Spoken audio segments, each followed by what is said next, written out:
Sup fools, how's it going, and welcome to another video. And today I want to compare the Red Raptor with the cheap Sony cinema camera. Let's begin.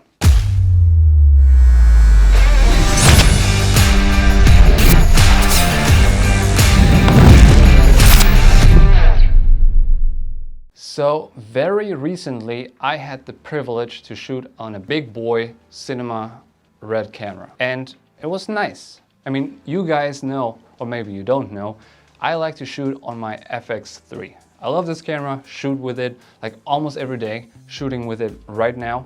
And I love my camera. I love it to have it on the gimbal. It's very fast, great camera quality.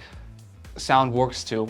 All these things, they really make me love my camera. But then I got thrown into the position to actually use a Red camera, a big boy camera, and I haven't shot on a Red camera in a long time. So it was very interesting to actually shoot on that compared to shooting with my little camera. So I wanted to break down a few differences I noticed, so maybe you can also decide what you would get, what you would buy, what you would rent for your own productions. So I want to talk about image quality, sound quality, handling, timing, weight, all these things, because it's not just the image quality which matters. Because what also is very important, that as a cinematographer in Los Angeles, it happens quite often, very often actually, that I don't get booked because I shoot on a Sony FX3 compared to someone who shoots on a Red camera, because Red camera sounds more impressive, is bigger, is more professional. So I don't get booked, I lose jobs because I'm shooting on my camera instead of a Red. Which also got me thinking quite often, maybe I should just buy a Red just because. But now I actually got to shoot on a Red, and I really have to say, it wasn't what I expected. So let's talk about the image quality real quick. Obviously, a Red shoots raw, 6K footage, 8K footage, whatever you need. Slow motion is also very good, and it has a way bigger dynamic range than my camera. All sounds very nice, and it is nice. But there's also a few things to keep in mind. If you shoot raw, obviously it looks better, you have more range in the color grading, but also you need way more storage on your computer, way more computer power to handle the footage. And if you don't have all these things, a Red camera will not do anything for you. But yeah, I got to shoot with it, I got to color grade it, I got to edit it, my computer could handle it just fine. So that was a quite nice experience. But in the end, this short film ended on YouTube or like on social media. We actually had to downgrade it to 1080p. So it doesn't really matter if you shoot 8K, 20K or full HD. The resolution doesn't really matter anymore. So it always depends on what you're shooting for. If you shoot a feature film, it's going to be on a big screen. Yep, definitely worth it. Shoot on a Red instead of an FX3 or your iPhone.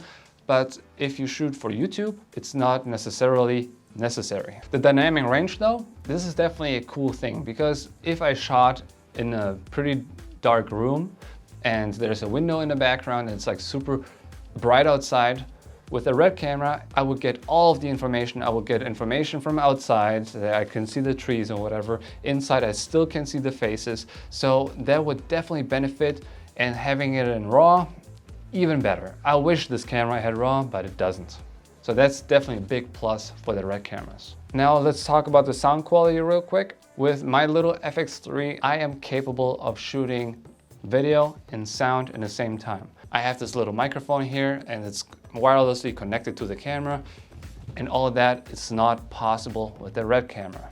So we had to boom it, someone had to record the sound separately, which is a big pain in the ass. You have to slate every shot, which takes a lot of time, and it's annoying in post-production because you have to, sync all the footage, which is definitely a big down for Red. So we have one for Red, one for Sony. Now let's talk about handling. My camera weighs, I don't know, 3 pounds, 4 pounds, with lens maybe 5 pounds. The Red camera is huge and heavy.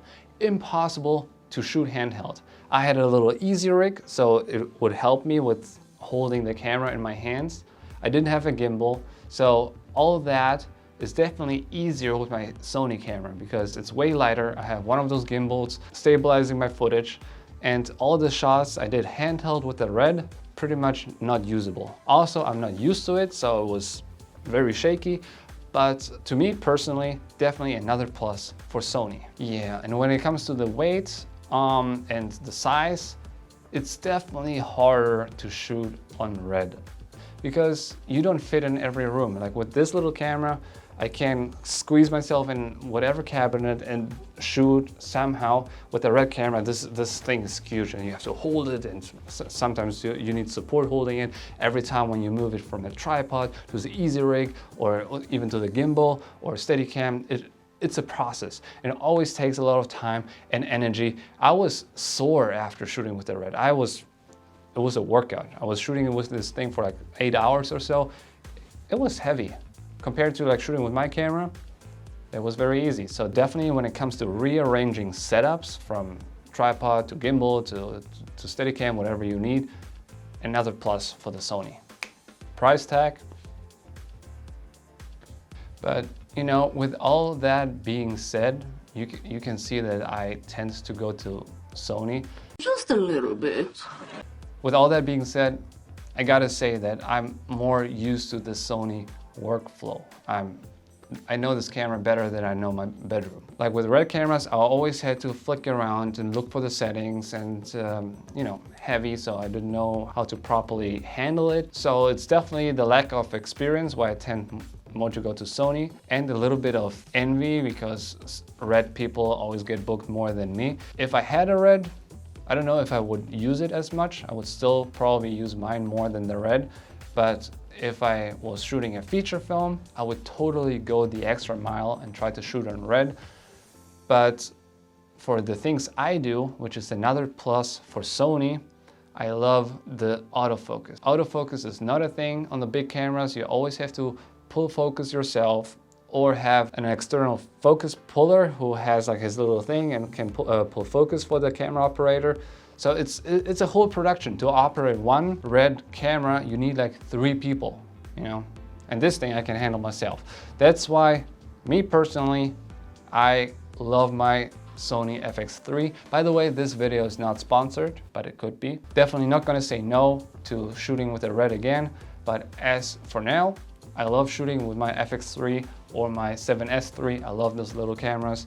They make me very happy. They do everything I need them to do. They shoot 4K, they shoot 4K slow motion, 120 frames. They're in full HD, they shoot 240 frames. Again, not sponsored. I love those cameras though. So for now, definitely gonna stick with them. Maybe in the future I'm gonna buy a Red camera, but for now, I don't think so. So what do you think? Are Red cameras necessary, or do you prefer shooting on those smaller cameras as well? Let me know in the comments below. I would really love to hear your opinion on that. And that's it for this video. Make sure to subscribe if you aren't already, like the video, do all those YouTube things, and see you in the next video. Toodaloo-doo. Ha!